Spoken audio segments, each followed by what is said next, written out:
America పతనం అంచున ఉందంటూ చైనా అధ్యక్షుడు షీ జిన్పింగ్ చేసిన సంచలన వ్యాఖ్యలు అంతర్జాతీయ రాజకీయాల్లో పెనుదుమారం రేపుతుండగా ప్రస్తుత అధ్యక్షుడు డొనాల్డ్ ట్రంప్ ఆ వ్యాఖ్యలతో ఏకీభవిస్తూనే వాటికి సరికొత్త భాష్యం చెప్పారు.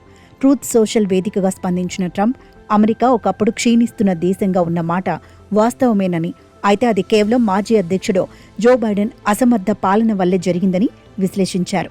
జిన్పింగ్ విమర్శలు నిద్రమత్తులో ఉండే బైడెన్ పరిపాలనను ఉద్దేశించినవేనని, ఈ విషయంలో తాను చైనా అధ్యక్షుడితో 100% ఏకీభవిస్తానని ఆయన స్పష్టం చేశారు.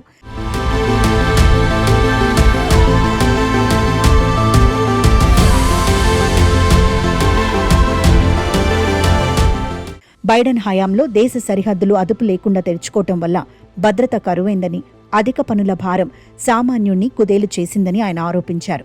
దారుణమైన వాణిజ్య ఒప్పందాలు దేశ సంపదను హరించాయని, పెరిగిన నేరాలతో అమెరికా అపారంగా నష్టపోయిందని ట్రంప్ తీవ్ర విమర్శలు గుప్పించారు.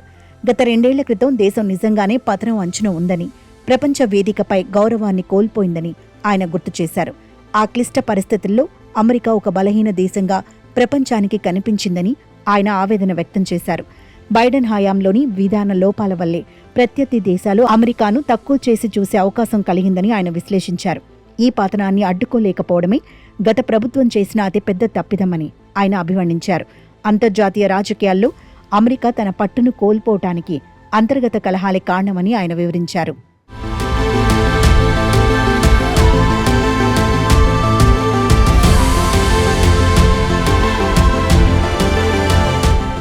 అయితే తన 16 నెలల అద్భుతమైన పదవీ కాలంలో అమెరికా మునుపెన్నడూ లేని విధంగా అసాధారణమైన పురోగతిని సాధించిందని ట్రంప్ గర్వంగా ప్రకటించారు. తన పాలనలో అమెరికా స్టాక్ మార్కెట్లు రికార్డు స్థాయికి చేరుకున్నాయని, ఇది దేశ ఆర్థిక పటిష్టతకు నిదర్శనమని ఆయన వెల్లడించారు. సరిహద్దులను కట్టుదిట్టం చేయడంతో పాటు కొత్త పెట్టుబడి నిబద్ధతలను రాబట్టడంలో తన ప్రభుత్వం సఫలీకృతమైందని ఆయన పేర్కొన్నారు. వెనుజులాలో సాధించిన సైనిక విజయం అమెరికా సైనిక సత్తాను ప్రపంచానికి చాటిందని ఆయన ధీమా వ్యక్తం చేశారు. ఇరాన్పై చేపట్టిన కఠినమైన సైనిక చర్యలు ఆ దేశాన్ని నాశనం చేశాయని, ఆ ప్రక్రియ ఇంకా కొనసాగుతోందని ఆయన వెల్లడించారు.